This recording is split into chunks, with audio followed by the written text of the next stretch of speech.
Magandang hapon din, Princess. Live mula sa Pag-asa Weather and Flood Forecasting Center. Narito na po ang latest sa lagay ng panahon.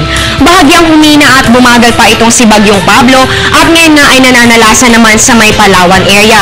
Ito po'y huling namataan kaninang alas 12 ng tanghali sa layong 70 kilometers ng Rojas, Northern Palawan. Taglay nito ang lakas ng hangin na abot ng 120 km per hour at may pagbugso nga abot naman ng 150 km per hour.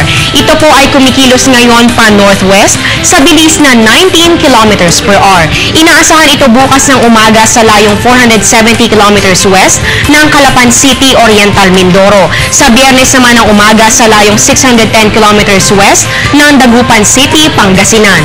Nakataas ang storm signal number 3 sa Northern Palawan, kabilang dyan ang Calamian Group of Islands. Kapag po sinabi nating storm signal number 3, asahan po ang lakas ng hangin na aabot ng 101 to 185 km per hour in at least 18 hours. Signal number 2 naman sa natitirang bahagi ng Palawan at ibig sabihin naman po niyan, asahan nyo po ang lakas ng hangin na aabot ng 61 to 100 km per hour in at least 24 hours. Samantala, signal number 1 naman sa Oriental Mindoro at Occidental Mindoro, kabilang na po ang Lubang Island. Sa Visayas, tanging ang Antique na lamang ang kasama sa may mga storm signal at yan nga po ay storm signal number 1.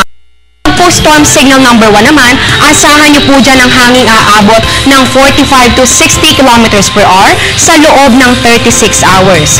Ayon po kay Mr. Chris Perez, weather forecaster ng Pag-asa, itong si Bagyong Pablo po inaasahang lalabas ng Palawan maaaring bukas po yan ng umaga at by Thursday night, ito po ay patuloy ng tatahakin ng West Philippine Sea at palabas na po ng ating bansa.